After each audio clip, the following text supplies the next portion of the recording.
me voy a levantar corriendo, abro la puerta, meto las bolsas y me vuelvo a sentar en la computadora. Ténganle paciencia a Coto virtual.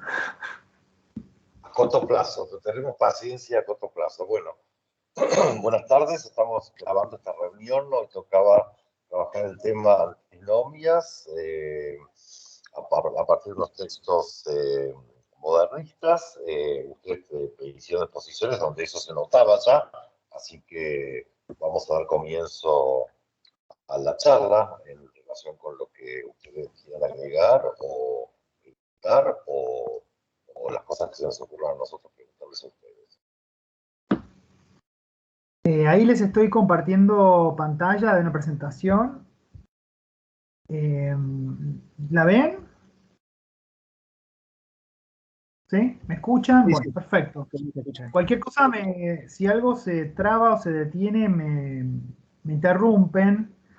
Mi idea para hoy, bueno, era plantear el eje problemático que teníamos y hacia el final de la exposición darles la palabra a ustedes, comentar las exposiciones. La última vez que nosotros conversamos, habíamos analizado unos prólogos del modernismo en que aparecían algunas cuestiones bien afines a nuestro curso y habíamos planteado que esos aspectos nos iban a servir para abordar una serie de poemas, ¿no? Habíamos dejado ahí todo como resuelto o más o menos resuelto para empezar a leer estos poemitas. La primera idea que habíamos comentado era la de la crisis de la retórica o del saber establecido o del saber institucionalizado sobre la lengua, que nosotros relacionamos con un modelo de escritor como agente de los modernos estados americanos, modelo de escritor que también aparecía sospechado o aparecía fracturado en este contexto. Ustedes ya saben que la antinomia entre civilización y barbarie y las antinomias conexas a esta madre de las antinomias, que son, bueno, naturaleza versus cultura, original versus copia, centro versus periferia, criollo versus inmigrante, autoctonía versus extranjería, etcétera, etcétera, etcétera, que estas antinomias están en el centro de un proyecto hegemónico para la modernidad americana en el siglo XIX. Y nosotros dijimos que el modernismo venía a plantearle problemas a esta concepción que sostenía ciertos ideales nacionalitarios de pureza, de homogeneidad y de unidad de la lengua. Por un lado, habíamos planteado la última vez que nos vimos que el modernismo no quiere hacer literatura criolla, que el modernismo no confía en el estereotipo del gaucho o en el ombú como emblema nacional porque encuentra ahí un patrón de autoexclusión de los letrados americanos respecto de una modernidad más plena. Por otro lado, así como a los modernistas no les interesa reivindicar la pureza de la autoctonía, tampoco van por el camino de la mera copia de los monumentos de la modernidad, porque esto implicaría una complicidad, cierta complicidad, con los patrones eurocentristas que los condenaron a la repetición de segundo grado de un valor, la modernidad parisina, la modernidad neoyorquina, de un valor que se mira desde lejos y se mira desde abajo. Nosotros habíamos visto en esa clase previa la figura del indio cosmopolita que encontrábamos en el soneto caupolicán, y esa figura era un buen emblema de esto, pero fíjense que Darío aprovecha para desacomodar la antinomia entre civilización y barbarie cada vez que puede.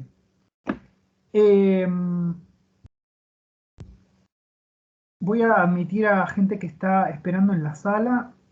A ver, Martín. Vos no preocupate de eso, los admito yo. Ok. Bien. Quería mostrarles algo que es un ejemplo bastante curioso y bastante divertido. que aparece, digo, hablamos de Caupolicán, del indio cosmopolita, de una figura que para nosotros, digo Daniel, digo Diego, nos hemos detenido mucho en Caupolicán, pero algo parecido aparece en una crónica bien rara que nosotros descubrimos hace unos años en este proyecto que tenemos con Daniel y con Diego. Digo, Daniel y Diego son figuras estelares de las obras completas de Darío. Bueno, Proyecto bueno. de recuperación filológica. Bueno, ahí surgió este descubrimiento que quiero contarles ahora. Eh, el caso es que en noviembre de 1898, poquitos días antes de que Darío se fuera a Europa, de Buenos Aires a Europa, se publica en un diario que se llama El Orden, es un diario minúsculo de la provincia de Tucumán, se publican dos crónicas, Darío las llama cartas metropolitanas, en las que aborda una exposición, ¿no? Una exposición que ocurre en Buenos Aires, se llama Exposición Nacional de la Industria Argentina, y esto ocurre en Buenos Aires del 16 de octubre al 20 de noviembre de 1898. Unos días después de que termina la exposición, Darío reseña este acontecimiento para un diario de la Loma del Quinoto de Tucumán. Es la única vez que Darío escribe para ese periódico, por eso esas crónicas quedaron ahí perdidas, nunca nadie antes las había leído más allá de ese momento en el que aparecieron en 1898. Uno de los momentos culminantes de esa exposición era una familia de indios onas que aparecía expuesta en una jaulita con decorado fueguino y todo, ¿no? Como celebración del triunfo del progreso nacional en la erradicación de la barbarie, a Darío esto no le gusta ni medio. Y en principio lo que hace Darío es censurar la exhibición humillante de estos indios, criticando de manera bastante directa el voyerismo que hay ahí, bien en clave de exotismo neoimperial. Darío dice que este espectáculo es, dice, cito, la deslucida pseudo great attraction de la feria, dice Darío. Y con esto Darío le está llevando la contra a la prensa de la época, que justamente se regodeaba en la barbarie de esos salvajitos. Yo las estuve leyendo cuando hicimos este descubrimiento y las publicamos a las crónicas de Darío. Estuve leyendo lo que se escribía en la prensa de la época y hay unas crónicas tremendas sobre el olor de esos animalitos, de esos pobres animalitos, sobre los pelos, ¿no? que tienen y que ya no se pueden peinar, sobre la promiscuidad de los zonas que están ahí expuestos, porque parece, una de las indiecitas está embarazada, y parece que el papá de la indiecita es el papá del nenito que está por nacer, el papá o algún familiar, ¿no?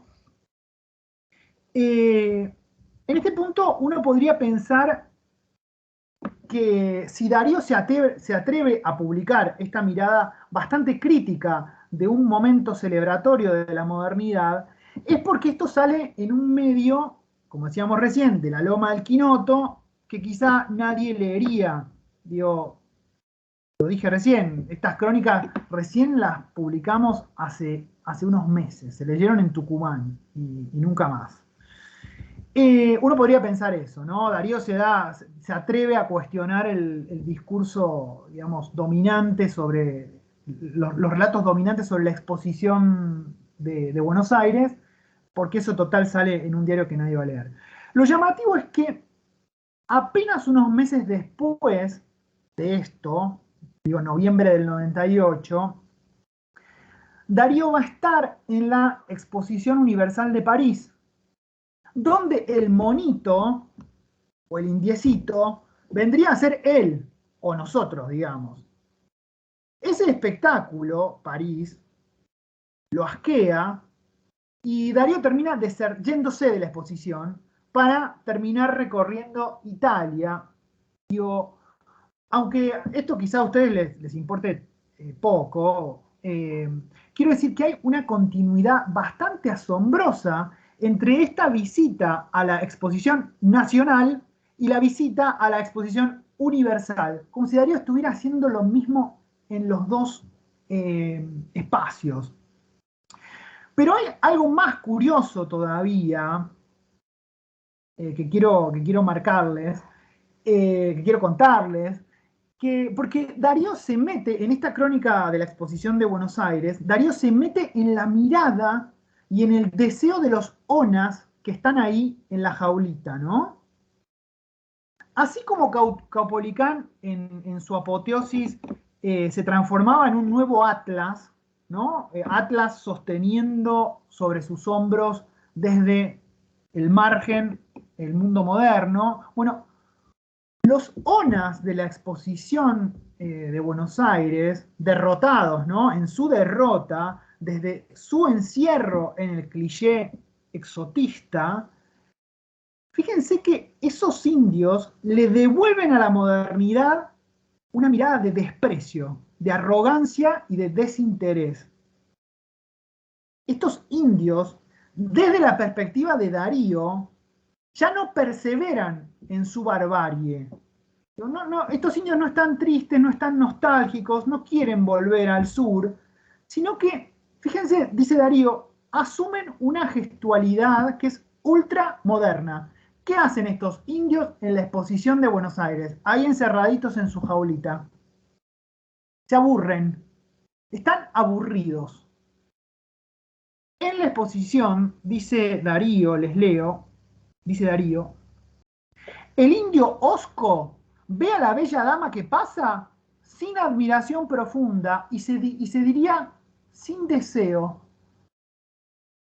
Los onas que están en la exposición de Buenos Aires no alteran sus rutinas, siguen haciendo lo mismo que hacían, más o menos lo mismo que hacían ahí en el sur. Tienen, digo, pasto, cositas para hacer fueguito, algunas vasijas y cosas para comer.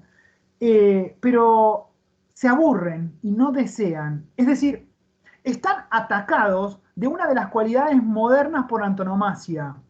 Tienen spleen. No lo dice así Darío, pero me parece evidente.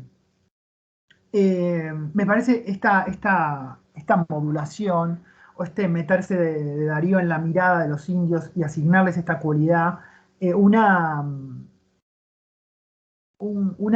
un camino que está muy en sintonía con lo que veníamos diciendo de Caupolicán, ¿no? Si ustedes quieren leer estas crónicas no hablan solamente de los zonas, aunque los zonas son como el momento en que, uno de los momentos más importantes, o el que más espacio Darío les dedica, pero también está el problema de la inmigración trabajado en estas dos crónicas, como si las dos cuestiones estuvieran en sintonía, los inmigrantes y los indios, ¿no? Desafiando al modelo nacional, ¿no?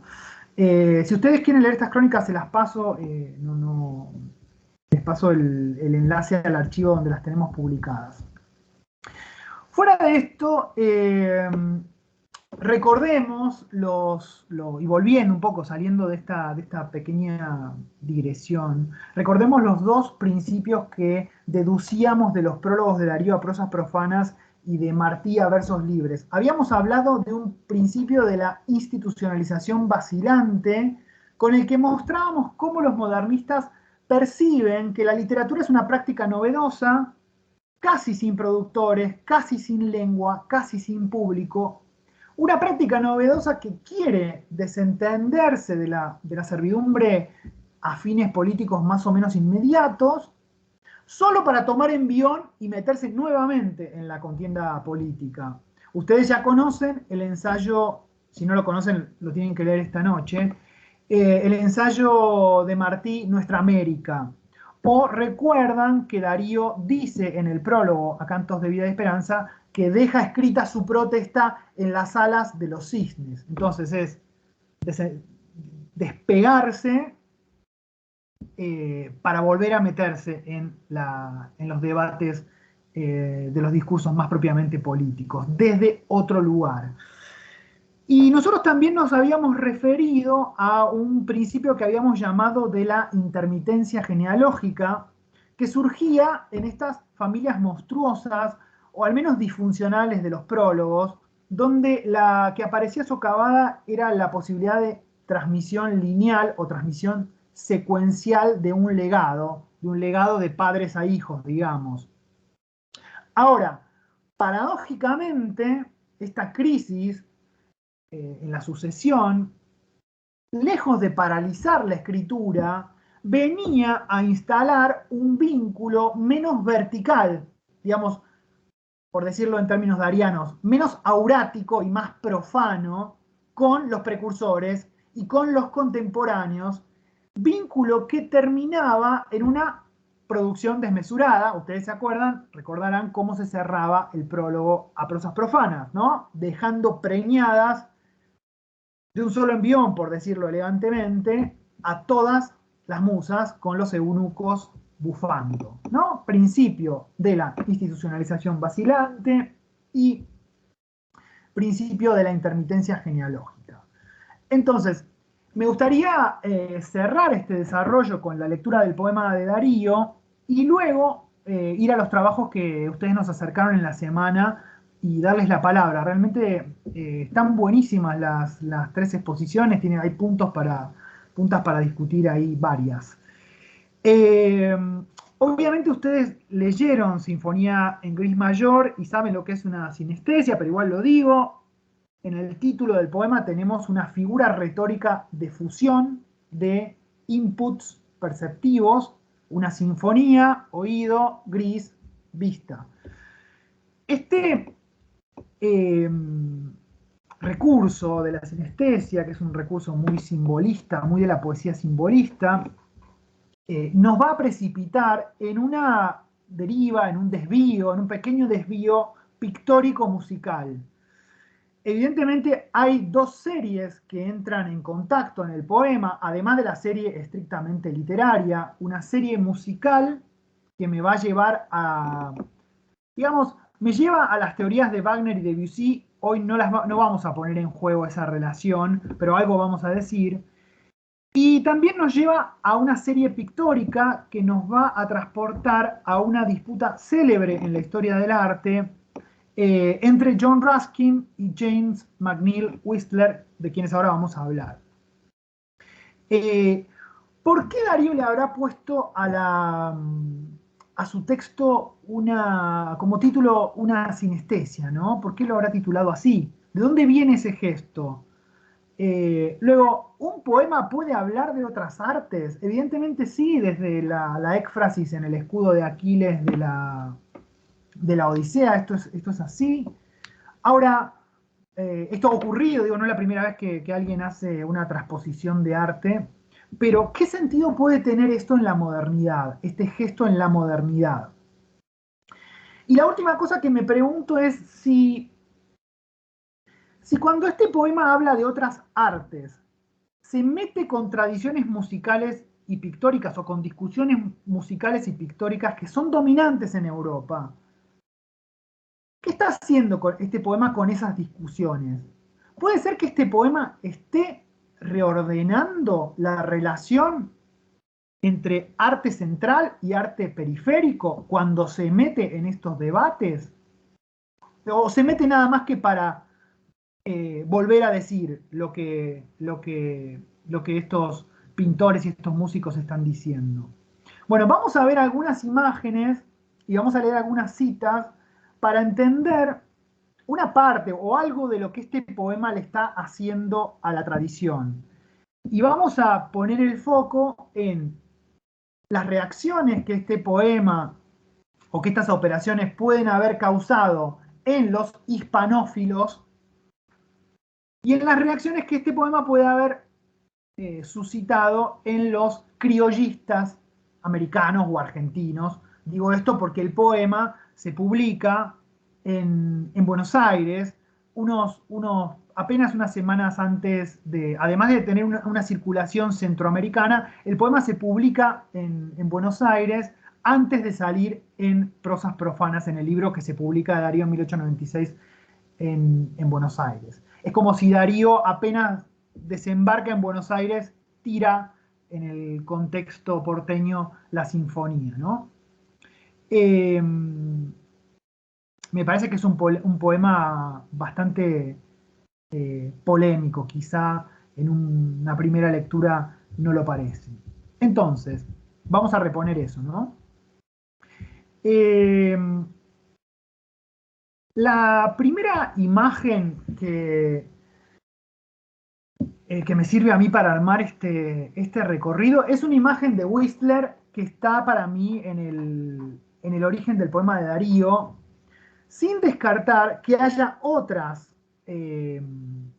textos, y sobre todo textos en el sentido de escritura gráfica, porque existe una sinfonía en blanco mayor de Théophile Gautier, que vamos a referirnos, a la que vamos a referirnos en un rato, o también está el poema de Blanco, de un escritor modernista mexicano que se llama Manuel Gutiérrez Nájera.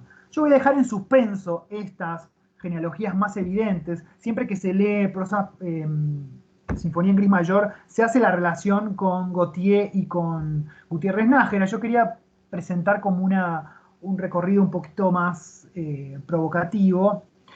Y entonces el cuadro que está ahí es Sinfonía en Blanco número 1, La Niña Blanca, Symphony in White number 1, The White Girl, y fue pintado entre 1861 y 1862. El cuadro tiene una historia divertida porque Whistler tenía enormes expectativas cuando pintó este cuadrito y lo envió a la Royal Academy, que es como una instancia de consagración en Inglaterra. Se lo rechazaron de la Academia Inglesa y recién el cuadro se expone en 1863 en el Salón de los Rechazados de París, que es un salón alternativo, no es contracultural, pero es un salón alternativo, ¿no? El cuadro termina de pretender ingresar en la Academia Inglesa al costado, a los márgenes del ámbito parisino. Obviamente lo que me interesa del cuadro es el título, que se nos va a ir aclarando a propósito de una tremenda pelea que se arma con la presentación de otra pintura, bastante posterior, 10 años posterior, que va a completar mi argumento. O sea, esto aparece en 1861, 1862, no hay ningún problema con la Sinfonía en Blanco, el problema se arma acá. Esta segunda imagen es un cuadro mucho más importante en la obra de Whistler, se llama Nocturno en blanco, en negro y oro, el cohete que cae. Me importa el cuadro porque se arma, como les decía recién, una pelea entre Whistler y Ruskin, quien fuera un reconocido pintor, pero sobre todo un crítico de arte y teórico del movimiento prerrafaelita. Nosotros sabemos que a Darío le gustaba mucho esta estética. También sabemos que Darío leía a Ruskin, los ensayos de Ruskin los leía con fruición porque cita a menudo a Ruskin, incluso en unas crónicas que también rescatamos hace poco, encontramos a Ruskin citado por Darío en inglés. Y entonces, a propósito de una declaración de Ruskin, que ahora les quiero leer, Whistler se enoja y le pide una retractación pública. Ruskin se niega a la retractación y todo termina en un juicio de una relevancia para nada despreciable en la historia de la pintura. Créanme, casi a la altura de los juicios, para el ámbito de la pintura, casi a la altura de los juicios de Flaubert o Baudelaire. Lo que me interesa de este juicio y de esta pelea es que el autor de la sinfonía y del nocturno en el juicio explica por qué le pone a sus cuadros títulos con vocabulario musical. Digo, ¿por qué apela a sinestesias en el momento de titular sus cuadros? Fíjense que nocturno es vocabulario musical. Un nocturno es una composición musical. Lo mismo que la sinfonía del primer cuadro, en el título del primer cuadro que les mostré. Y esto me va a llevar a Darío.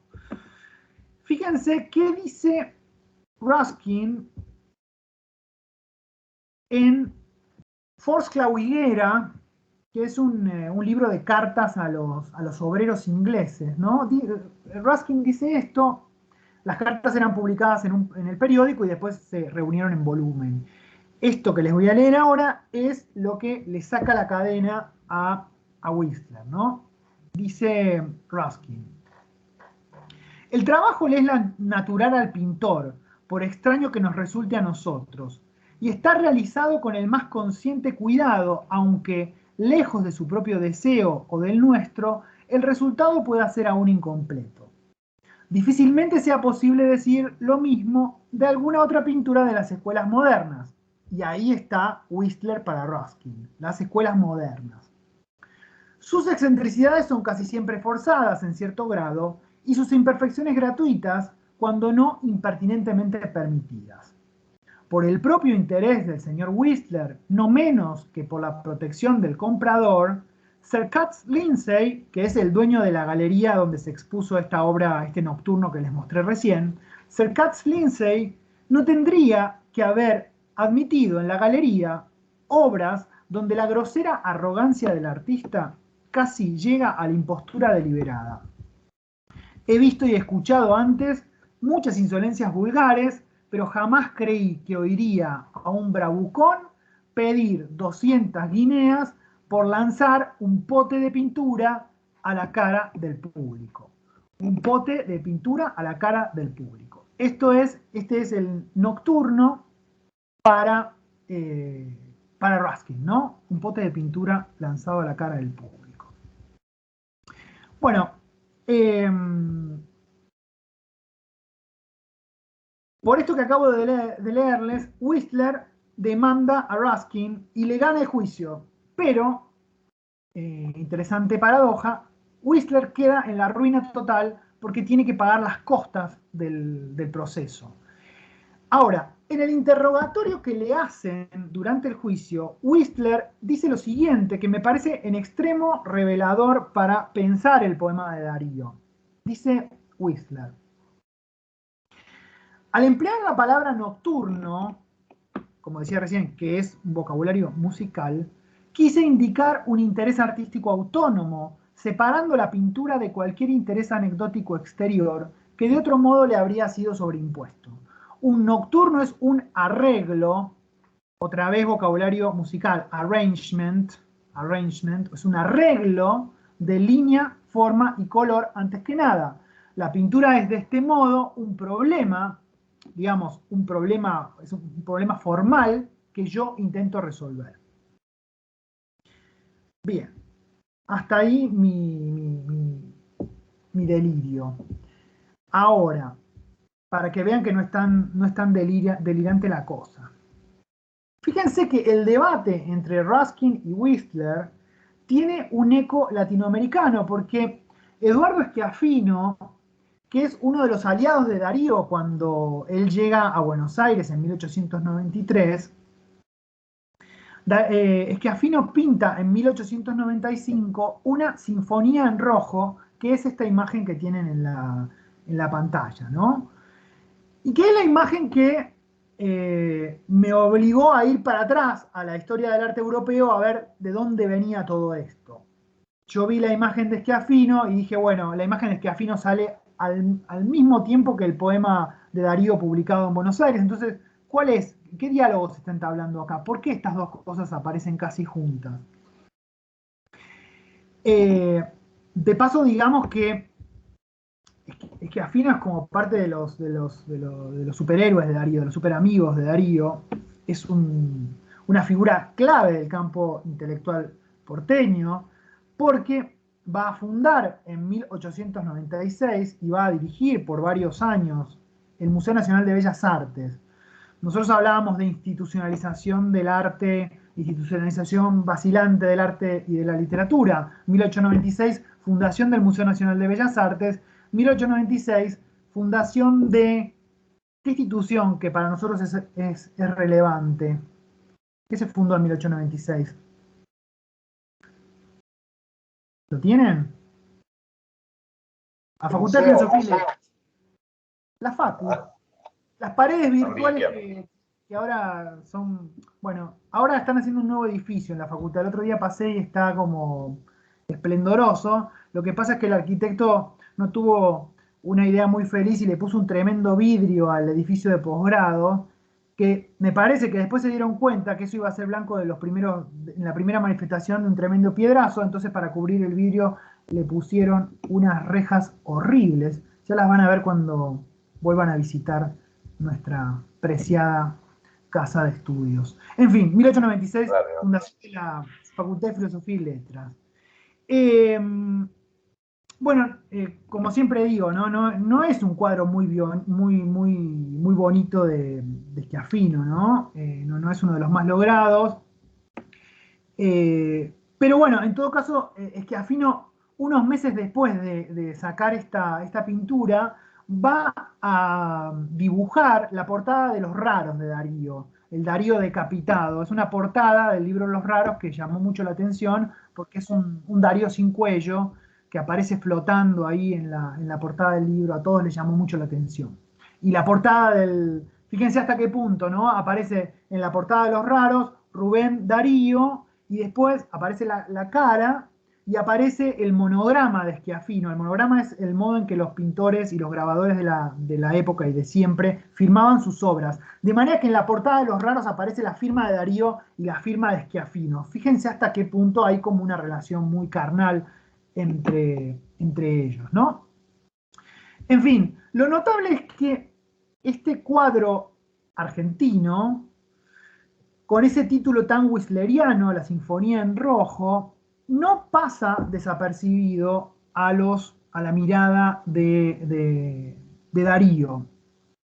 Darío visita la exposición o sea, el Salón del Ateneo de Buenos Aires en 1895, donde esta obra se expone por primera vez.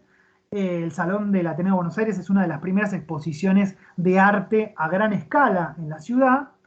Darío se para ante este cuadro y dice lo siguiente, ¿no? Es llamativo, si ustedes pueden leer llegan a leer esas crónicas del Salón de Buenos Aires, que a Darío no le gusta nada de lo que ve en la exposición, salvo las pinturas de una mujer, ¿no? Le dedica toda una de esas crónicas a una mujer, que es una manera de dar una cachetada a todos los pintores. Es decir, lo único rescatable del Salón del Ateneo es una mujer, cuando las mujeres lo único que hacían era pintar naturalezas muertas. En fin, es llamativo que se dedique a este cuadro, es el cuadro al que más renglones le dedica en sus crónicas del Salón, y dice lo siguiente, ¿no?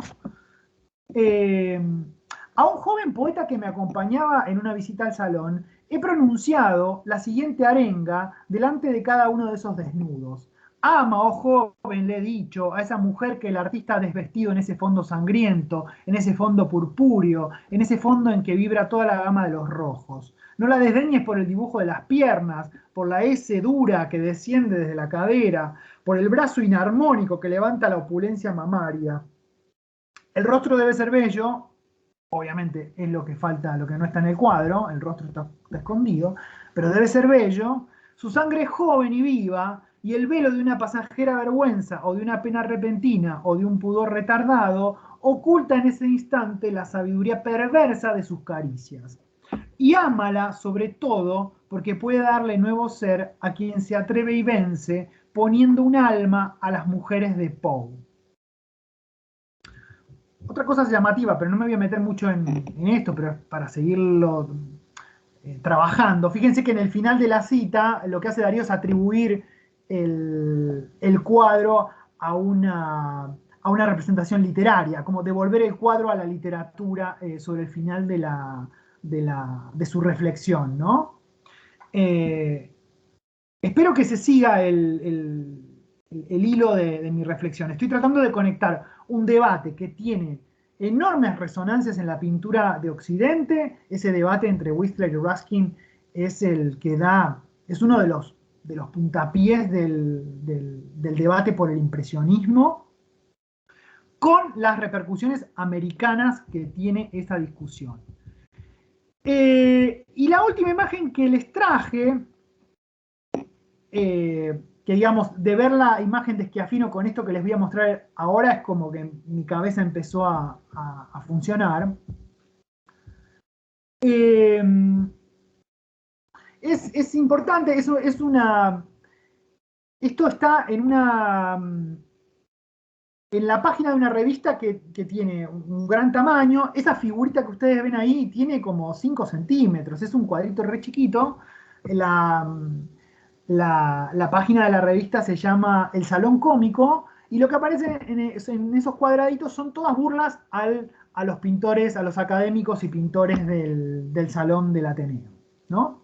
Y esta es una burla directa de la Sinfonía en Rojo. Entonces, lo que me interesa de esta última bosquejo, boceto, grabado, es que nos muestra lo difícil de digerir que resultaba en Buenos Aires esta estética modernista que evidentemente coqueteaba con el simbolismo, con el decadentismo bueno, y lo que aparece ahí en una primera instancia es como las implicancias pecaminosas que podían tener estos jugueteos estéticos, ¿no?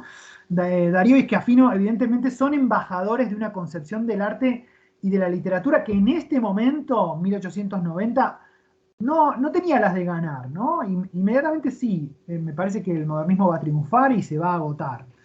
Pero en este punto, el modernismo aparece, cuando no combatido frontalmente, aparece como objeto de burla.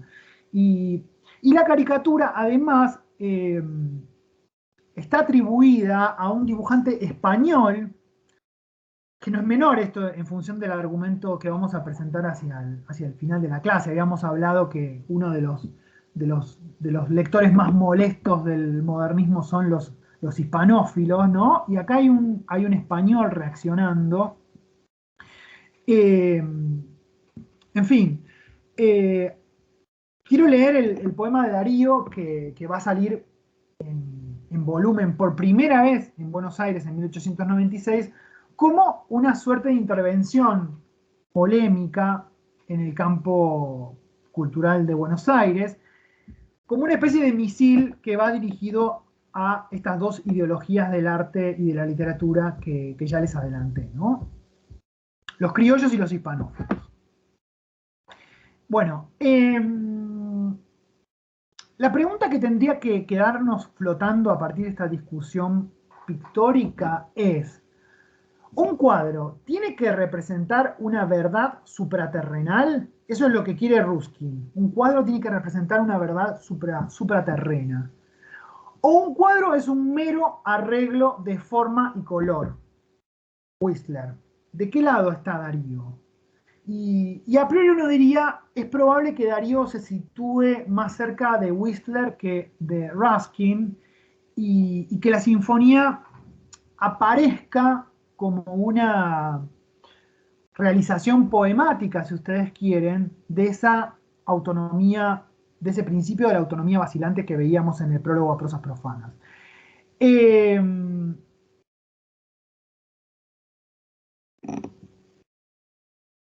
Digamos algo más también sobre lo que me voy a detener, que habíamos visto en el prólogo a Prosas Profanas, que Darío decía que en América no hay tradición lírica. Darío decía, lo único que hay en América es Palenque, Utatlán, el indio legendario y el inca sensual y fino y el gran Moctezuma. ¿Qué es lo que hay en América? ¿Qué tradición hay en América? Nada, una casta de indios que hacen gestitos, pero no hablan ni escriben. Otra vez, Caupolicán. Como en América no hay precursores, no parece haber precursores, y la lengua española está envejecida. ¿Se acuerdan que Darío en el prólogo decía que le hablaba al abuelo español?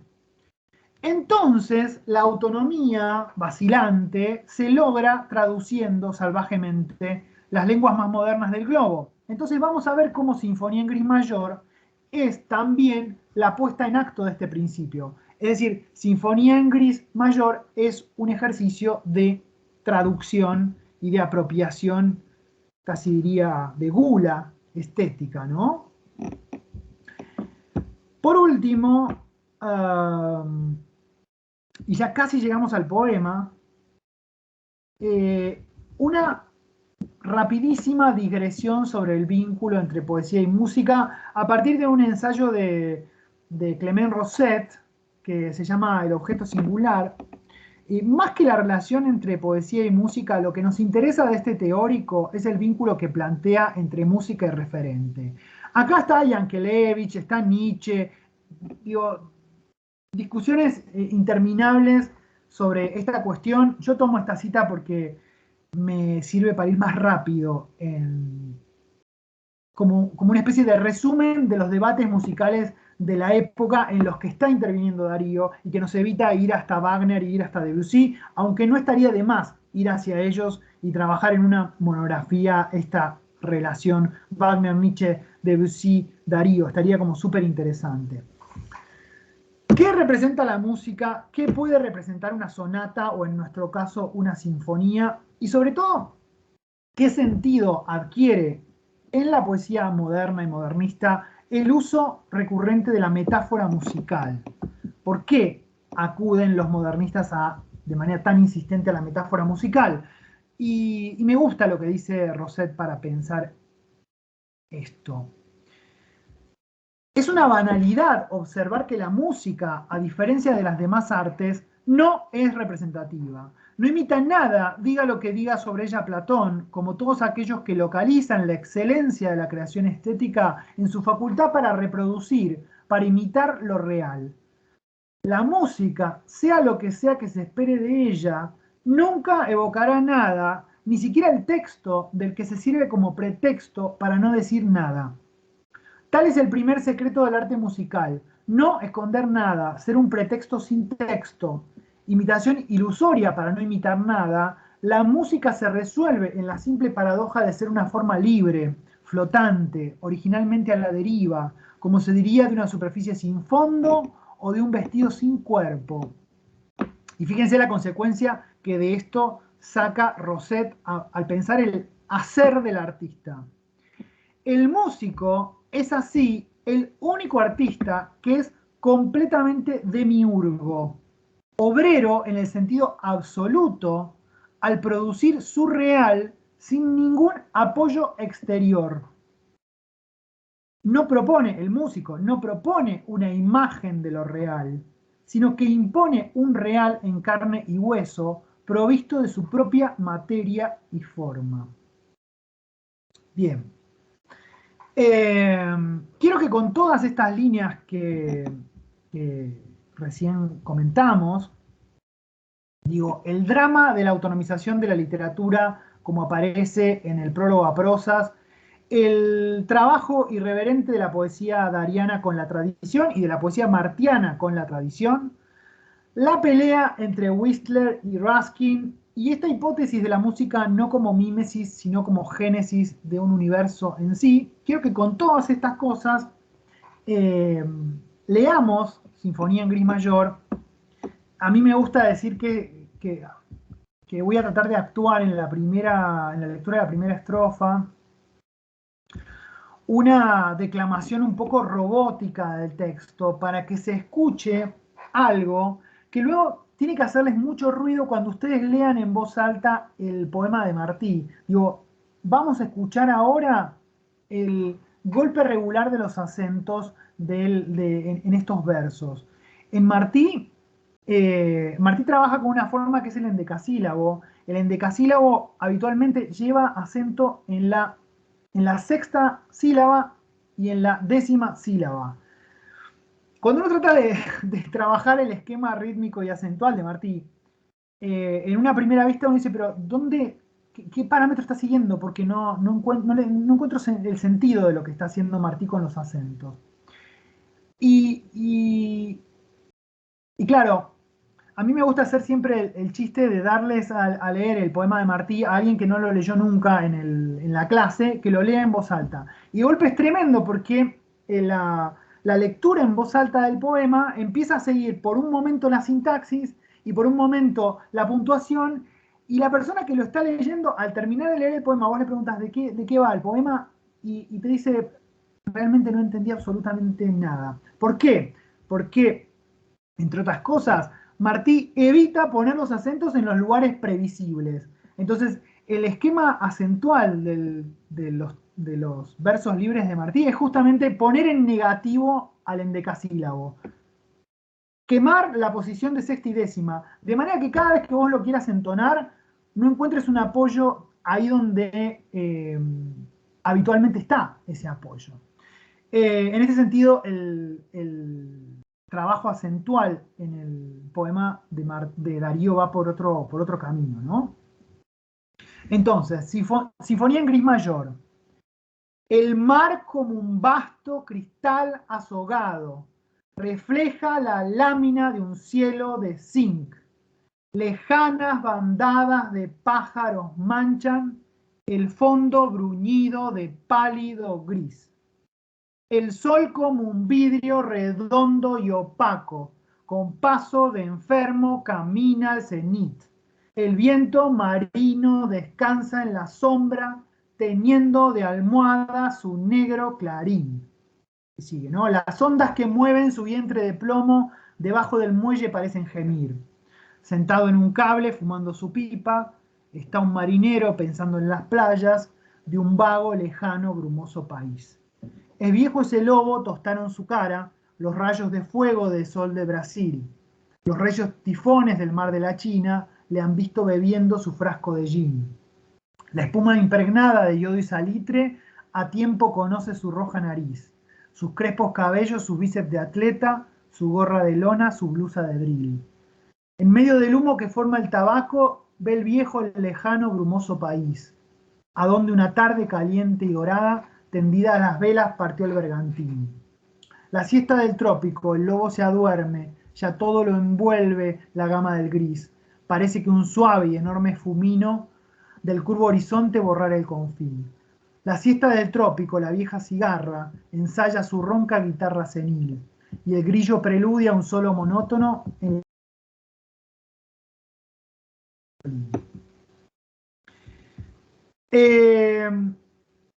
bien,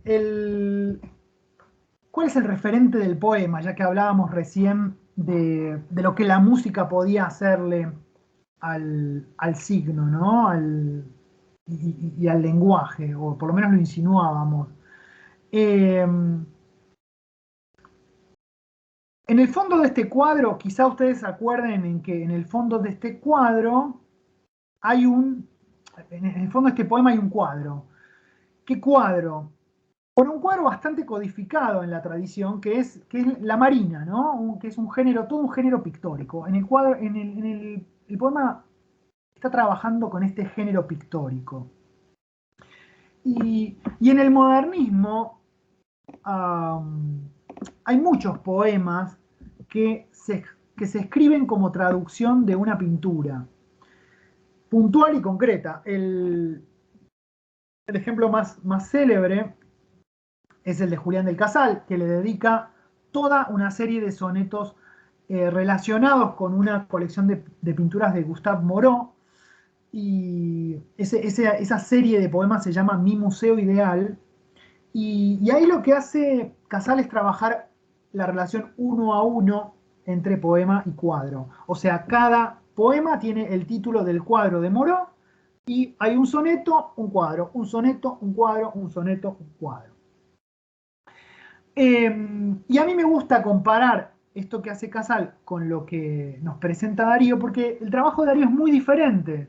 Digo, en el trabajo de Darío no parece haber un cuadro concreto que el poema quiera imitar o copiar. Más que una transposición de arte, que sería, ¿no?, este ejercicio que hace Casal, el poema de Darío está, y acá está la clave, me parece, de lo que hace Darío, está usando el código pictórico como dispositivo de representación. Es decir, fíjense las imágenes, las metáforas que en el texto de Darío tienden a solidificar y a restarle volumen a los objetos, ¿no? La metáfora del mar como un cristal azogado. Un cristal azogado es un espejo, ¿no? El cielo como una lámina de zinc. El sol como un vidrio redondo y opaco. El énfasis del poema, me parece, está colocado en el código pictórico, llevado al código de la lengua, y no en lo que el cuadro y en lo que el poema representan. No es menor la diferencia. Insisto, no es que el texto de Darío quiera representar un cuadro, sino que el texto de Darío quiere ser un cuadro. El poema no busca, me parece, de ninguna manera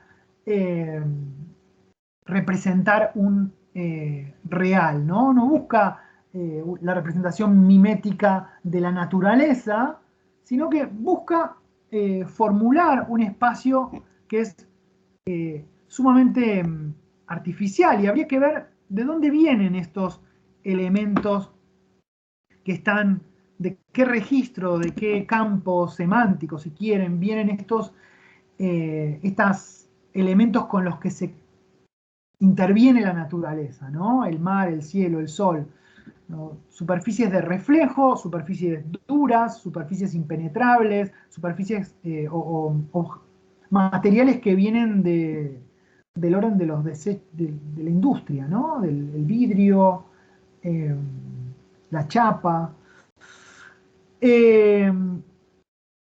Entonces, parece pesar más el artificio en todas estas imágenes achatadas y endurecidas que una representación pictórico-mimética. Y como decíamos recién, el poema parece, al armar esta escena bidimensional y estática, parece estar transponiendo el código de la pintura al código de la lengua. Y lo mismo va a ocurrir hasta cierto punto, o en cierto sentido, con el código musical. Pero al llevarnos al plano de la pintura, el texto nos está sugiriendo, me parece, que su realidad, su real, se vincula menos con una naturaleza exterior que con la propia entidad lingüística, o, para decirlo con los términos de Whistler, con su propia condición de arreglo verbal. La realidad del poema es su condición, su propia condición de arrangement, de arreglo verbal. Quería mostrarles un poquito la trama musical que arma el poema. Yo acá no tengo ningún tremendo descubrimiento que hacer, pero bueno, son cosas que quizá no estamos acostumbrados a trabajar, el tema de los acentos, el tema de las rimas, son cosas que quedaron un poquito de lado en la forma en que leemos poesía hoy, y que habría que reivindicar, no como una grilla que uno actualiza en el momento de leer un poema, sino como una suerte de, como recursos que están en el ADN de lo que es esta escritura, y que tenemos que reconocer para ponerlos a funcionar en nuestros análisis. Entonces hablemos un poco de la trama musical que arma este poema. Creo que esto se vuelve quizás significativo si lo comparamos con lo que hace Martí en Amor de Ciudad Grande, y lo que les decía recién de cómo Martí revienta la trama acentual del endecasílabo. La música en el poema de Darío está trabajada en varios niveles, aparece como tema, el solo monótono, etc. Pero también aparece como muy fuerte en el significante, en el ritmo acentual, en las rimas, en las aliteraciones. El poema tiene 8 cuartetos, en realidad son 7 cuartetos y un quinteto, ¿no? de versos dodecasílabos con rima cruzada. Rima cruzada. Y acá hay algo interesante porque uno diría, Sinfonía en Gris mayor hace una rima asonante y aguda en los versos pares, eso es bien evidente, ¿no? Y la vocal acentuada en el agudo, en el verso agudo, es la I. Ahora, es más difícil de ver la rima en los versos impares, pero uno diría que riman o que están abrazados en el esquema del poema porque son graves, son versos graves. Entonces, por eso decimos rima cruzada, rima AB, AB. Ahora, miren ahí las cajitas que puse con el lugar donde caen los acentos, ¿no? Los versos son dodecasílabos, tienen los hemistiquios simétricos, son bloques de 6 y 6 sílabas, y cada hemistiquio, fíjense como si Darío hubiera usado como unidad mínima de composición esa estructura de 6 sílabas. Cada hemistiquio está acentuado en la segunda y en la quinta sílaba. Esa estructura es la estructura del dodecasílabo tradicional, con antecedentes que se remontan muy lejos en la métrica española. Es el dodecasílabo acentuado así, tiene antecedentes en el siglo XV. Es un patrón muy conocido, muy monótono y muy machacón, ¿no? Muy insistente. Noé Gittrick dijo en algún momento que Darío es un maestro del acento, no es una verdad de perogrullo, pero que el acento es el factor constructivo del verso dariano, ¿no? Y quienes saben de versificación marcan muy a gran escala cómo Darío no innova en los metros ni en los patrones estróficos, sino que varía al extremo la conexión entre tipo de estrofa y metro previsible para ese tipo de estrofa. Por ejemplo, el soneto es, nosotros ya trabajamos con Caupolicán, el soneto en la tradición española se hace con versos en decasílabos, y Darío en Caupolicán usa el alejandrino. De ahí en más, Darío va a hacer sonetos con versos que van de 6 a 17 sílabas.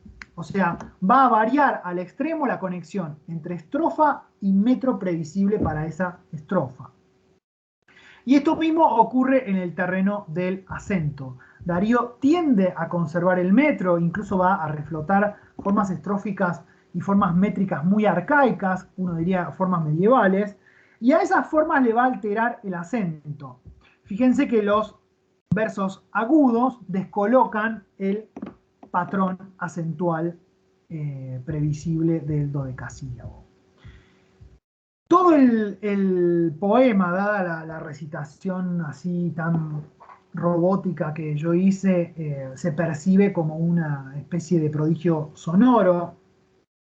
Tiniano hablaba de condiciones mínimas y condiciones máximas para que hubiera ritmo. No sé si se acuerdan de eso, es lectura del primer cuatrimestre de la carrera de letras, condiciones máximas y condiciones mínimas del ritmo. La condición mínima para que haya ritmo, según Tiniano, era el blanco, ¿no? Para que haya ritmo, o para que el ritmo estalle como estalla en la poesía y se produzcan estos fenómenos de...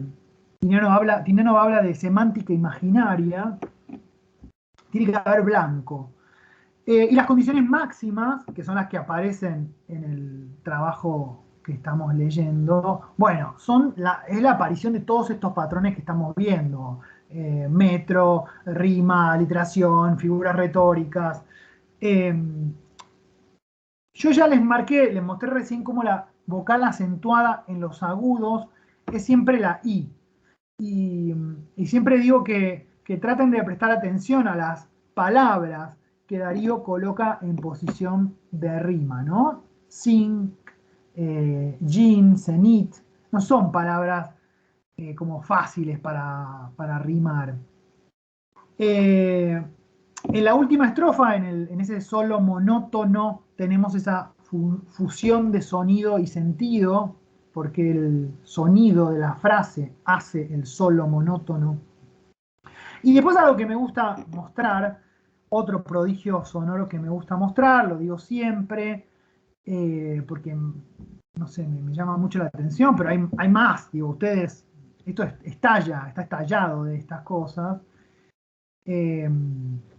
Miren el primer verso del poema y el tercer verso del poema. El mar como un vasto cristal azogado, lejanas bandadas de pájaros manchan. Todos los acentos caen en la vocal A. Eh, Todos estos recursos sonoros que ustedes pueden, digo, ampliar y completar, conforman o contribuyen a formar una atmósfera monocorde, del mismo modo que el código pictórico nos devuelve un plano monocromático, opaco, gris. Lo único que escapa a eso es el detalle del rojo de la nariz del marinero. Me parece que la escena estática y artificial que está en esta pintura del poema confluye con el ritmo, que también es monótono. Me parece que los dos códigos están trabajando en conjunto, armando esta atmósfera de languidez y de hastío de la siesta del trópico, que podría ser el tema del poema, ¿no? Ahora, y con esto ya voy terminando, la pintura como referente del poema está desrealizada, no solo porque Darío usa el código pictórico como dispositivo, lo que decíamos hace un rato, sino porque además la música se traga al cuadro. La música se traga al cuadro. Me parece que si hay una pintura acá, si hay una pintura difusa, una pintura totalmente evanescente, artificial, si hay una pintura en el fondo de este poema, esa pintura está drenada de profundidad cuando se combina con la superficie de la trama musical. La música dariana suena también, en cierto punto, es hipnótica, nos lleva a hacer este tipo de lecturas así robóticas, escuchando el lugar donde caen los acentos, que el sentido de las palabras parece retroceder, ¿no? Parece quedar en un segundo plano, ¿no? Por último, yo les había prometido, les había dicho que este era un poema polémico, un poema de combate, y entonces me gustaría que tratemos de pensar qué le está haciendo este texto a la tradición poética universal, y después, rápidamente, a una tradición más local. Yo les había adelantado que desde el título la sinfonía aparece, se nos presenta como un ejercicio de apropiación y de homenaje, por lo menos a tres de las figuras faro de la poesía moderna, en tres poemas bien concretos que están aludidos en el de Darío. Y no lo estoy soñando, digo, Darío los está como glosando, los está citando. Ahora vemos eso. Théophile Gautier, Paul Verlaine y Charles Baudelaire. Théophile Gautier, es un escritor clave del movimiento parnasiano y tiene un poema que yo les había comentado al principio de la exposición, que se llama Sinfonía en Blanco Mayor. Y Sinfonía en Blanco Mayor es un poema que incluso está mencionado en Bouquet. Bouquet es otro de los textos de prosas profanas. Es que uno viene leyendo prosas profanas y se encuentra una cita de Sinfonía en Blanco Mayor en este poema que está unas páginas después de la Sinfonía Dariana. En todo lo que voy a hacer ahora hay como simplificaciones bastante berretas, pero todo el trabajo con el registro pictórico, con las formas duras y estáticas que aparecen en el poema de Darío, puede asimilarse al parnasianismo. Lo mismo pasa con la ausencia de un yo lírico en nuestro poema, que es una de las marcas más fuertes de la reacción parnasiana contra los excesos del subjetivismo romántico. Hay un detalle notable para trabajar la cuestión del sujeto en el poema, que siempre me lo marcan y yo me quedo trastabillando, ¿no? Y es que dentro de la maquinita rítmica tan regular que tiene este poema, la ruptura más flagrante, uno diría quizá la única ruptura, aparece en la tercera estrofa, que es de 5 versos. En esa estrofa, si nosotros nos atenemos al patrón rítmico, que es el que puse ahí, que tienen ahí en la imagen, el verso que sobra es el cuarto, es el verso cuarto. Justamente el que introduce la figura del marinero. Está un marinero pensando en las playas, ¿no? Eso sobra. Bueno, la última vez que hablamos y que di esta clase, Daniel decía, ¿no?, que lo bello que traía a colación a eh, esta idea de Bataille, de que lo bello siempre tiene que tener una mancha. Está bien. Ahora, en función de lo que yo venía diciéndoles del parnasianismo, eh, acá lo que parece ocurrir es que la entrada de algo del orden de lo subjetivo, ¿no? Del sujeto, es como si la entrada del sujeto de un sujeto en el poema produjera una estría en el texto. Es como si por ese verso, a manera de astilla, se colara algo del orden de lo humano, que es lo que la tradición parnasiana venía a reprimir, ¿no? Bien, es una idea nomás, nada de lo que yo estoy diciendo está resuelto. Luego, Verlaine. Verlaine es el poeta que podríamos colocar a la cabeza de un movimiento que se llama decadentismo. Otra vez, vuelvo a simplificaciones muy burdas, porque nunca la historia de la literatura podría ser así de elemental, pero por varias razones podríamos pensar que el decadentismo es la antítesis de los parnasianos. ¿Por qué? Porque la fórmula pictórica y escultórica de los parnasianos que veníamos comentando recién, se sustituye en el decadentismo por el ideal del ut musica poesis. Darío en el poema está respetando el principio de Verlaine de la música por sobre todas las cosas, principio que está en un poema que se llama Arte Poética. Ahora, fíjense que yo les decía, no es que yo lo estoy delirando que Gautier, Verlaine y Baudelaire están en el poema de Darío. Porque la sinfonía en gris está glosando uno de los principios del arte poética de Verlaine. Lo está citando. Dice el arte, estoy traduciendo mi traducción de burda también de el arte poética de Verlaine. Dice el arte poética de Verlaine.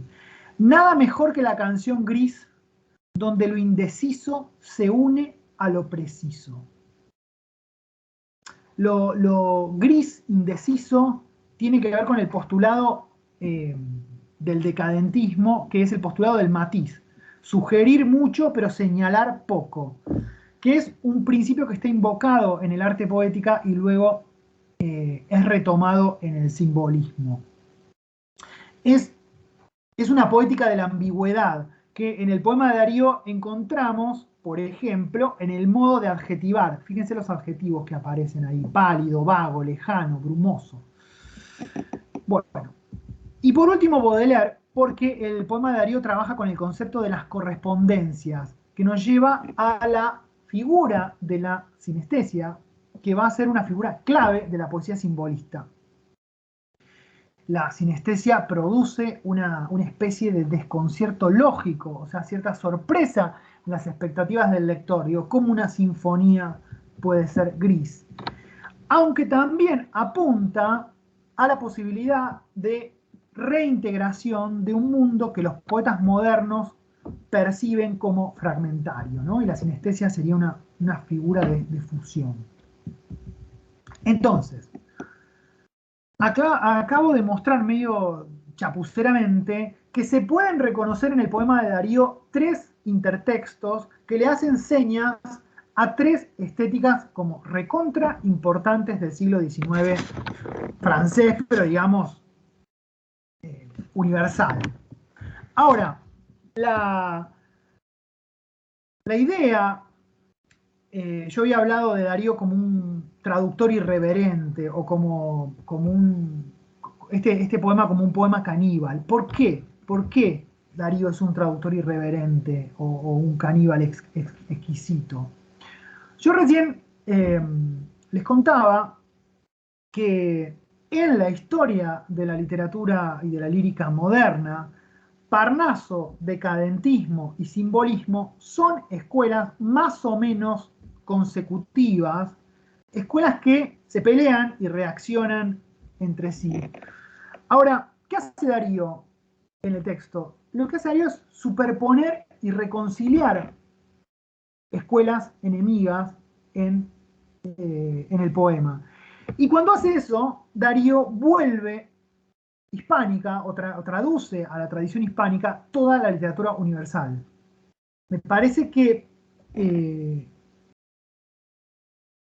uno podría leer acá como el posicionamiento fuerte del escritor latinoamericano ante la tradición, casi uno glosando la fórmula de Borges, ¿no? El escritor argentino y la tradición, el escritor como agente de saqueo a mansalva, el escritor como agente de una apropiación audaz de legados poéticos. O sea, Darío pone en el mismo eje 3 estéticas que son sucesivas.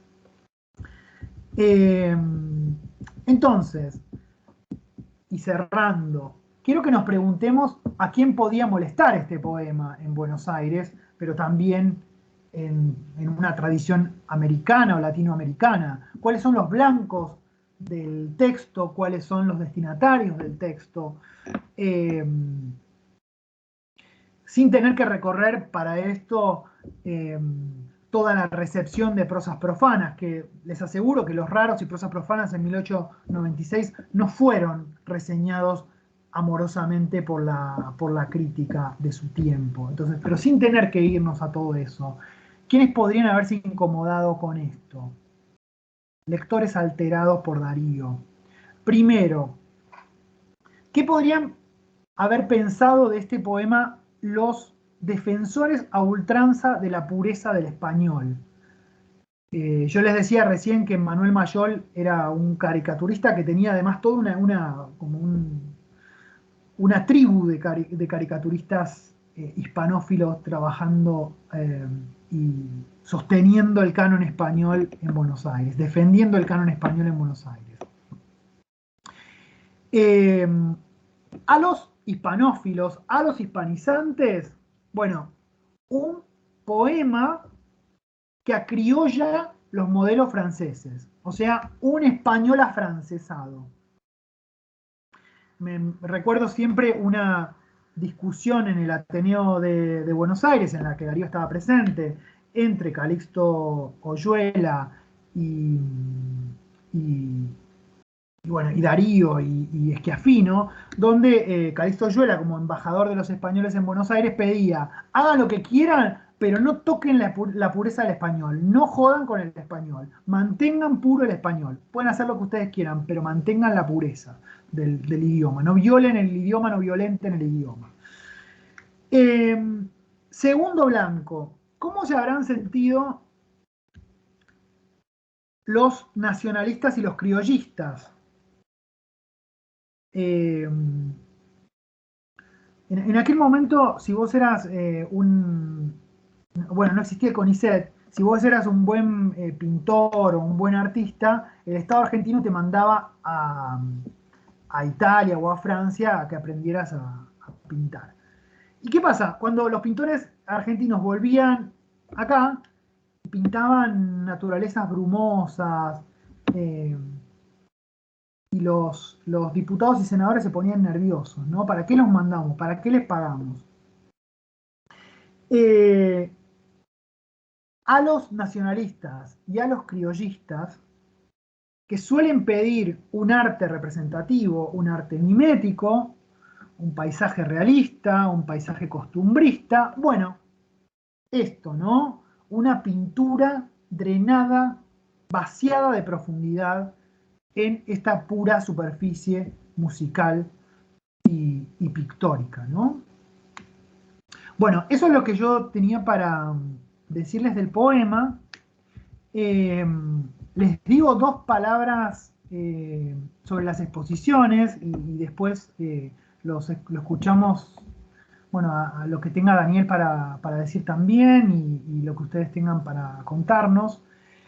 El trabajo de Emiliana está buenísimo porque a pesar de que no dimos ideas muy contundentes sobre cómo se articulan esas tres propuestas críticas que ella tuvo que leer, bueno, ella pudo ver y recomponer con mucha lucidez esta tensión que hoy expusimos entre los proyectos de la generación del 80 y el modernismo ante esta dicotomía entre civilización y barbarie, ¿no?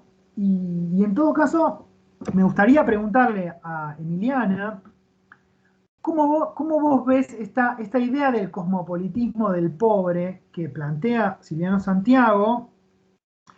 Digo, porque esta idea del cosmopolitismo del pobre es un cosmopolitismo alternativo al cosmopolitismo en la variante sarmientina, ¿no? En la de los letrados, de la tradición hegemónica del siglo XIX. Entonces hay un cosmopolitismo del pobre y hay un cosmopolitismo más dominante y hegemónico. ¿Cómo ves esta idea del cosmopolitismo del pobre para leer a los modernistas? ¿Te parece que podría funcionar eso? Luego, Leandro, me gustó mucho lo que decís del fading, de cómo nuestras antinomias se ablandan en Casal. Está muy bueno eso.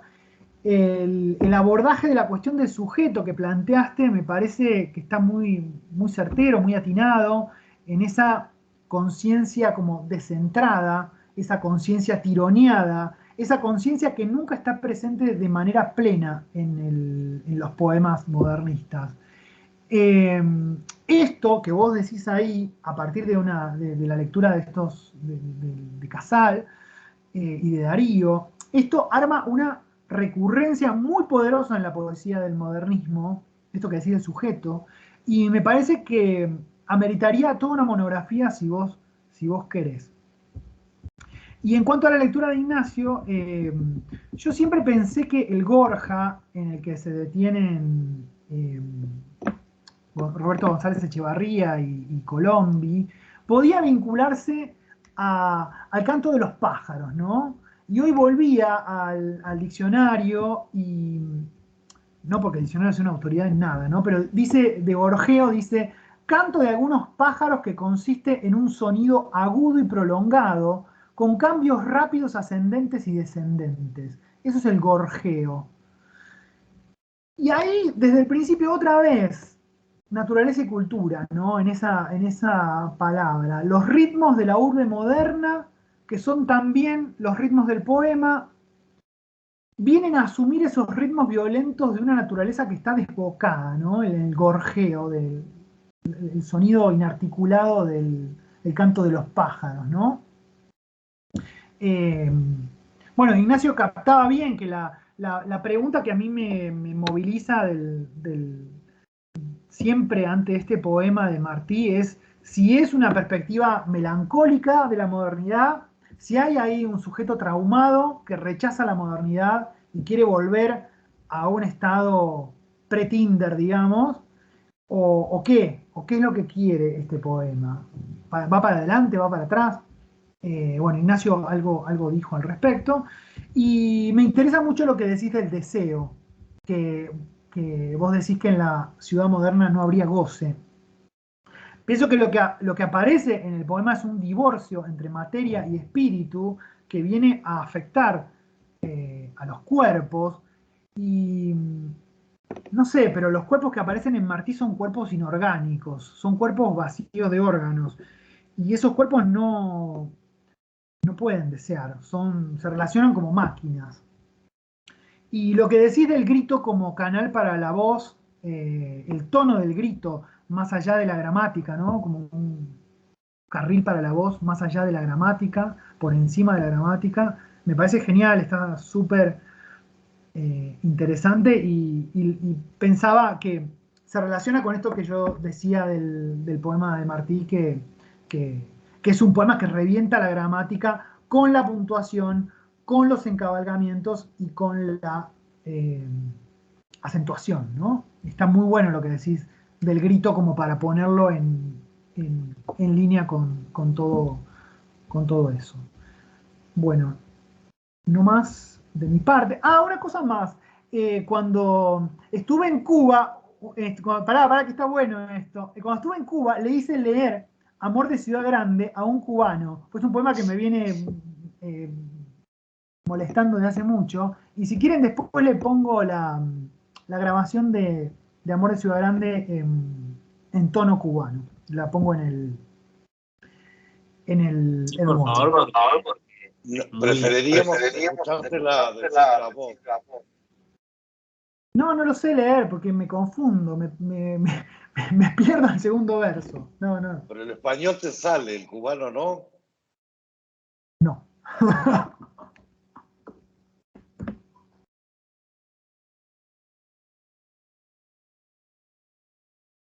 Bueno, no sé, digan, hablen ustedes, ¿cómo la ven? ¿Cómo lo ven? Yo quisiera decir solo una cosa, porque obviamente ya no hay tiempo, y es que quiero contarles en realidad que Rodrigo Carezani no iba a poder preparar esta clase y me había pedido que por favor lo relevara, porque no iba a poder decir absolutamente nada. Si eso no es un farsante, no sé qué es un farsante. Pero bueno, gracias Rodrigo por tu clase. Les dejo la palabra, bueno, a los y las expositoras. Perdón, parece joda, pero justo cuando me hiciste la pregunta, Rodrigo, se me cortó internet y no, no pude escuchar nada más allá de qué pasaba con el cosmopolitismo del pobre. Si la puedes repetir. Esta pregunta viene porque es así. Voy a contarle como cosas más íntimas. Cosas más íntimas. Con Daniel habíamos trabajado esta figura del cosmopolitismo del pobre en ese seminario en el que todo nació, ¿no? Nuestro amor entre Daniel nació. Y yo escribí un artículo a partir de un análisis que preparé para el seminario de Daniel en 2015 de un poema que se llama La Página Blanca. Con Daniel tuvimos la suerte de que el seminario que hicimos de doctorado tuvo 4 estudiantes. Entonces, eso era, imagínense, o sea, 4 contra Daniel. El nivel de adrenalina de esos 2 meses era, bueno, llego, doy el análisis de poesía y ya empiezo a sufrir para la semana que viene porque, o sea, 4 horas frente a Daniel, algo tenés que decir. Entonces, bueno, preparé la página blanca eh, y entonces escribí un artículo que después fue la monografía final del seminario de Daniel, donde yo hablaba del cosmopolitismo del pobre y Darío y Mallarmé, bla, bla, bla, bla, bla. Y mandé eso a una revista.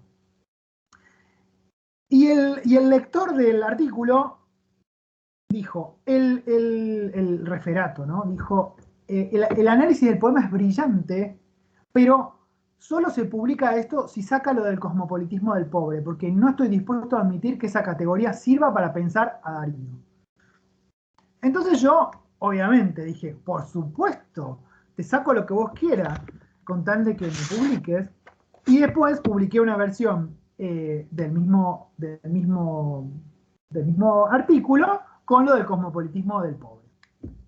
Lo mismo, el mismo análisis con lo que tuve que sacar para que me publicaran en esa bendita revista. Entonces me preguntaba esto, Emiliana, ¿cómo ven ustedes el tema del...? Porque el tipo decía, el lector del artículo decía, es anacrónico, Silviano Santiago está pensando en otras cosas, usted está llevando eso a un momento que no tiene nada que ver con la situación de los migrantes, migrantes en la posmodernidad. Entonces mi pregunta era, ¿cómo ven ustedes esa categoría que hemos frecuentado bastante con Daniel, con Diego, que forma parte de lo que solemos discutir? ¿Cómo ven esa categoría para leer al modernismo o lo que quieran? No sé. Esa es la pregunta.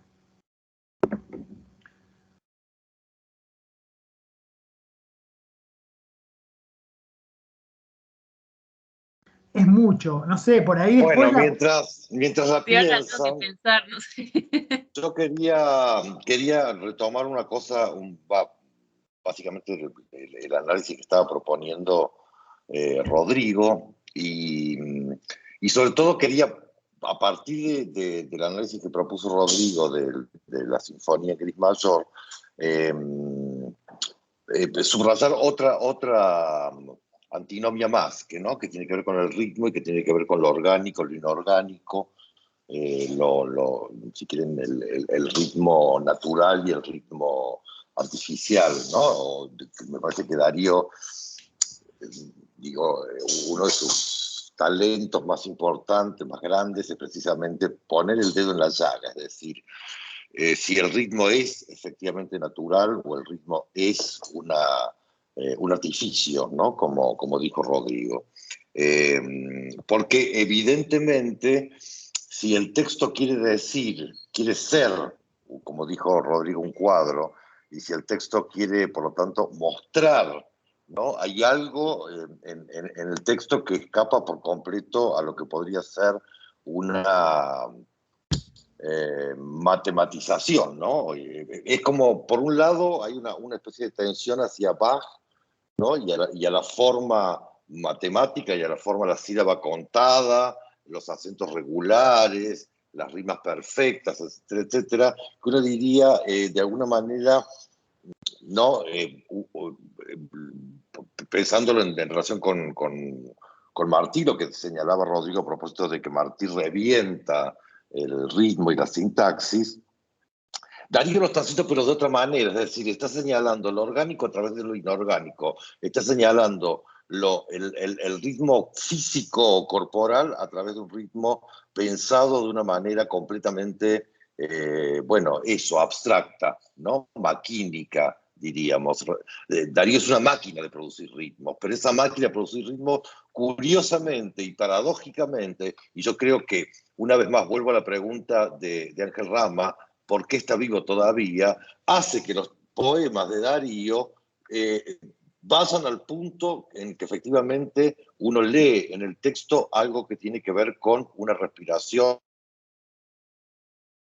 y un cuerpo, ¿no? Y entonces, esa tensión, esa antinomia que Darío incorpora sin resolverla, es decir, porque esa tensión no se resuelve ni en una dirección ni en otra, sino que se plantea como algo que en tensión sobrevive en el texto, me parece que es algo digno de ser subrayado en relación con las otras antinomias que ustedes estuvieron trabajando en los análisis que propusieron.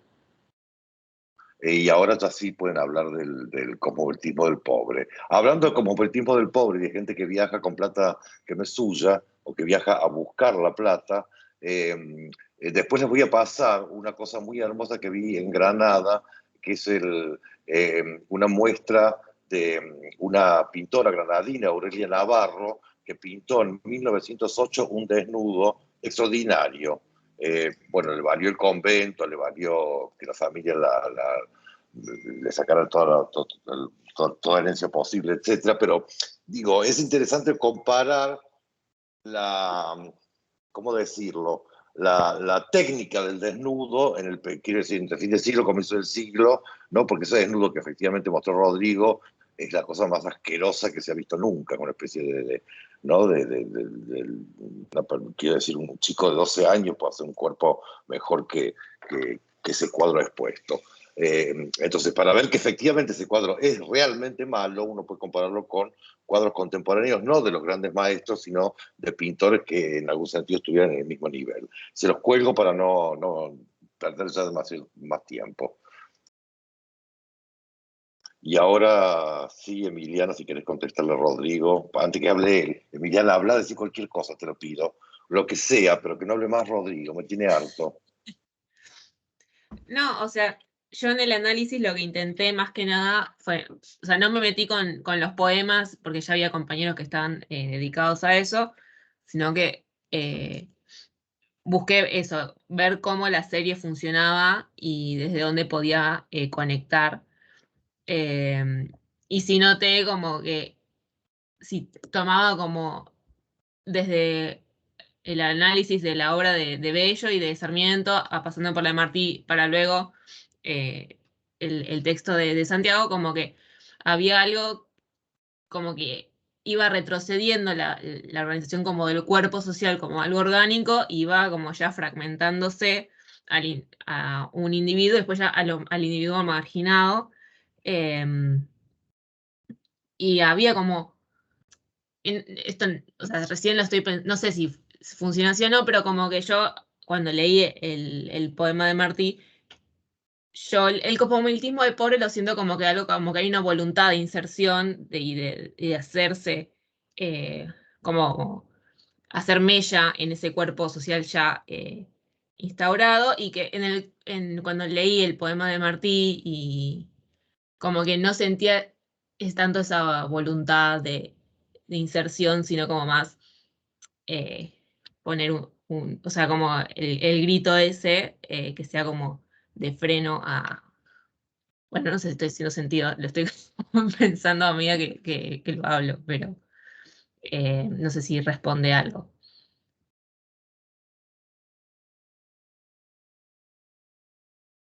Responde.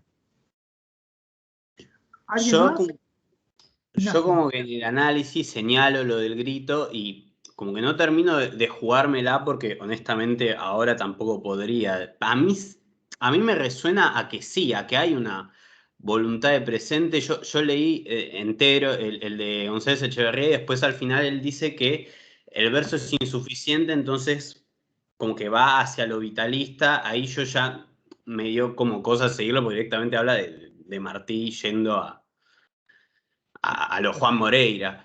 Pero, pero sí pienso, después en base al comentario que me hiciste, Daniel, yo releí y vi que me faltó darle una vuelta de tuerca en cuanto a que menciono eh, el trabajo de la puntuación, de los recursos, pero quizás se puede pensar esta articulación del lenguaje, esta forma de hacer poesía como un verso que viene tras otro, ¿no? Además del grito, es como una cierta como necesidad o bueno, ya que hablamos tanto de la música hoy, como que reverbera o satura el lenguaje, la lírica, y pienso ahí en el desborde, como el remolino, como la canción del remolino que mezcla los besos y la ausencia, ¿no? Como un desborde que pensándolo como la expresión americana, como el título de la semana de hoy, no sé, después me resuena, está bien, son otras intenciones y son otros lugares de enunciación, pero es un desborde que voy a la literatura de Argentina de ese siglo y lo veo en, no sé, no voy a ser muy creativo, en Sarmiento, en Echeverría hay desborde y, y después otra cosa y corregime Rodrigo si te cito mal, pero después yo pensé que había mencionado algo de tu texto que no lo mencioné, que es dentro de la antinomia sobre el vértigo modernista y este momento del poema que marcás que hay un proceso gradual, ¿no? Y aquel mirar de nuestro amor al fuego irse tiñendo de color las rosas. Como en el antes había una gradualidad, había un proceso y también pensar esa antinomia como dos instancias entre el sosiego y la agitación y bueno, me parece que yo pensé que lo había citado y no lo cité, así que también lo quería decir acá. Así que Sí, hay eso. como bloques temporales marcados en el poema, un bloque donde está que está en pretérito, esa inflexión del irse tiñendo es la única que hay en todo el poema que marca algo que va como gradual, ¿no? Es la única que hay, la única vez que aparece ese tiempo verbal. Y otra cosa que a mí un momento que a mí me interesa mucho del poema es cuando en la segunda estrofa dice, aquella virgen, no sé si ubican el pedacito, aquella virgen trémula que antes a la muerte daba, la mano pura que ha ignorado mozo, ¿no? Es un hiperbatón tremendo, que vos decís, para, aquella virgen trémula que antes a la muerte daba, la mano pura que ha ignorado mozo. ¿Qué está diciendo ahí? Primero, lo interesante de esa frase, digamos, es que lo que complica la sintaxis es el antes. Está desplazado el antes. Si uno quisiera arreglar el desorden, sería aquella virgen trémula que le daba la mano a la muerte antes que ha ignorado mozo. O sea, antes de regalarme a cualquiera, me mato, básicamente. Pero al desplazar el antes, genera toda esta dificultad y este retardo en el sentido. Y lo que me interesa es que ese antes es como que preside toda la parte del relato del poema en pasado, ¿no? Ese antes preside cómo era el amor antes de la ciudad, de la ciudad grande, ¿no? Entonces, el antes está desplazado y no me parece que sea, me parece como un elemento fundamental de esta pregunta que yo me hago de si esta es una perspectiva melancólica o nostálgica. No me parece que sea melancólica o nostálgica, porque lo que el poema está haciendo en estos eh, desarreglos de la sintaxis y en este tajeo del endecasílabo con los acentos y con los encabalgamientos, es mostrar que el retorno a ese pasado, que está acá descrito, donde uno se entregaba a la Virgen o se pegaba un cuetazo en la cabeza, ese retorno a ese pasado, a ese antes, está completamente obturado. No es no es un lugar al que podamos acceder como eh, de manera inmediata, ¿no? No sé. A ver, les propongo lo siguiente. Sigan ustedes conversando y yo me voy a otra clase. Digo, porque no, me parece cruel cortar la conversación en este punto. ¿Les parece bien? De todos modos, necesitamos que alguien exponga los 6 ensayos en busca de nuestra expresión para la semana próxima. Les voy a torturar a través del modo para que alguien elija exponer eso, porque tenemos la expresión americana, Tobías acaba de aparecer. Escuché de cámara. De Lezama, Tobías ha elegido la expresión americana, entonces nos falta alguien que hable sobre los 6 ensayos. Piénsenlo, me dicen mañana, pasado, a más tardar, y les dejo con Rodrigo que sigan hablando de modernidades y velocidades, y temporalidades. Daniel, cuando salimos esto para de grabar y no tengo que hacer más nada, ¿no? Yo detengo la grabación ahora. Ok. O sea que vos no tenés nada que hacer.